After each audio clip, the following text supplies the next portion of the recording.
मतलब युवा अगर किसी देश के नाराज हो जाएंगे, विद्यार्थी अगर किसी देश के नाराज हो जाएंगे, आप परीक्षा नहीं ले पा रहे, आप परीक्षा रद्द कर दे रहे, वहां बच्चों को एक आशा होती है कि चलो भैया हमारी नौकरी लग जाएगी, परिवार संभल जाएगा, और आप बच्चों के साथ खेलोगे कैंसिल। मतलब आप तानाशाही चाहते हो देश में, और जब उसके हक में उसके टीचर आवाज उठा रहे हैं, आप उन टीचरों को बंदी बना रहे हो।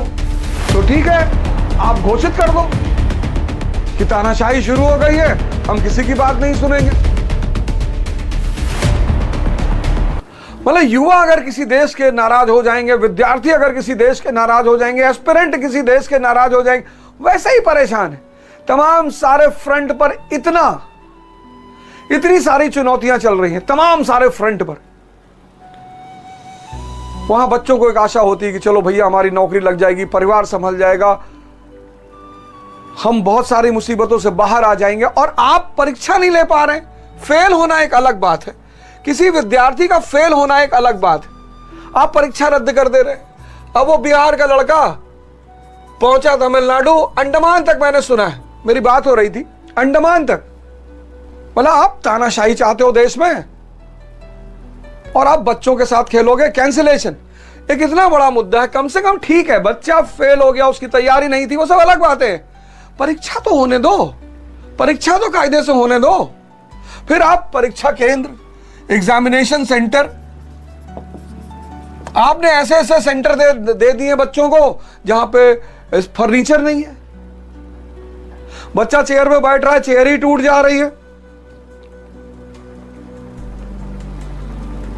फिर टेक्निकल समस्याएं आ जा रही हैं, सर्वर डाउन हो जा रहा है,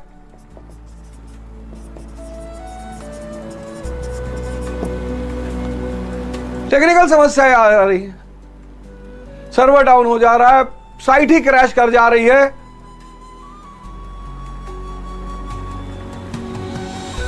मतलब हद है। नीट की परीक्षा में समस्या पैदा हुई, फिर उधर एआरओ की परीक्षा में समस्या पैदा हुई, फिर रेलवे की भर्ती की परीक्षा में समस्या पैदा हुई।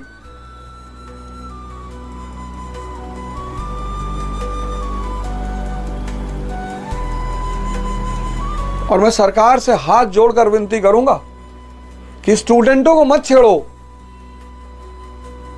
उनको अपने भाग्य का फैसला करने दो। आप तो इतना दावा करते हो कि देश विकसित हो गया, देश यहां पहुंच गया, अच्छी बात है।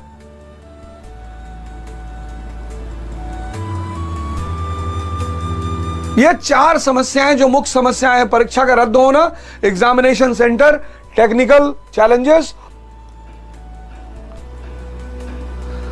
मतलब विगत 2-3 वर्षों में मैं देख रहा हूं कि स्टूडेंट, मैं जानता हूं, मैं रहा हूं, मैं वजीराबाद में रहा हूं, मैं नेहरू विहार में रहा हूं। सर स्टूडेंट चाहे वो मुखर्जी नगर में रह रहा हो, चाहे इलाहाबाद में रह रहा हो, चाहे जयपुर में रह रहा हो, चाहे महाराष्ट्र में रह रहा हो, बहुत सारे स्टूडेंट के पास सही खाने की व्यवस्था नहीं होती, सही रहने की व्यवस्था नहीं होती, और इतनी सारी समस्याओं और चुनौतियों को सहने के बाद जब वो परीक्षा देता है और परीक्षा देने जाता है एक बहुत बड़े आस को लेकर, आप उसे परेशान कर रहे हो, और जब उसके हक में उसके टीचर आवाज उठा रहे हैं, आप उन टीचरों को बंदी बना रहे हो। तो ठीक है, आप घोषित कर दो कि तानाशाही शुरू हो गई है, हम किसी की बात नहीं सुनेंगे, आप घोषित कर दो ना।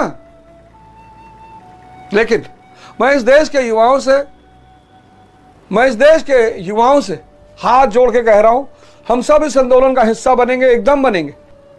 और अगर सरकार हमारी बात नहीं सुनेगी, अगर सरकार विद्यार्थियों की बात नहीं सुनेगी, तो विद्यार्थियों ने तो न जाने कहां कहां की सत्ता पलट दी, युवाओं ने तो न जाने कहां कहां की सत्ता।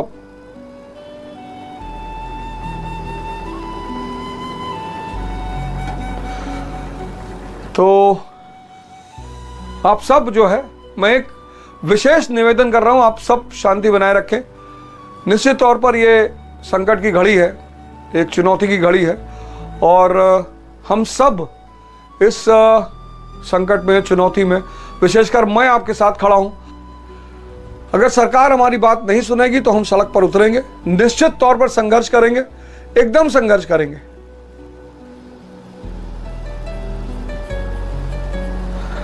मजाक नहीं चलेगा इस देश में।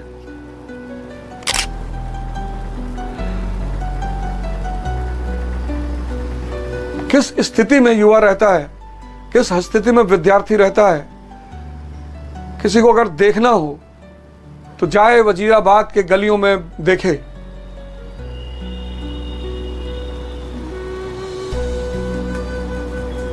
मतलब जो स्थिति होती है बहुत सारे विद्यार्थियों की, वजीराबाद की गलियां हैं, नेहरू विहार की गलियां हैं, इंदिरा विकास कॉलोनी की गलियां हैं, और इलाहाबाद, गोविंदपुरी, अल्लाहपुर, कीटगंज,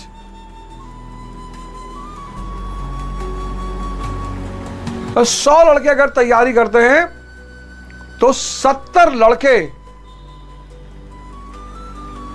विषम परिस्थितियों में तैयारी करते हैं, विषम परिस्थितियों में, विषम परिस्थितियों में। तो मैं स्टूडेंटों से भी हाथ जोड़कर निवेदन करता हूं कि आप शांति बनाए रखिए, इस पे कोई ना कोई मार्ग निकाला जाएगा, संघर्ष किया जाएगा।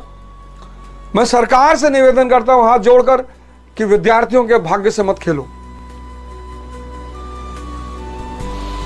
विद्यार्थियों के भाग्य से मत खेलो।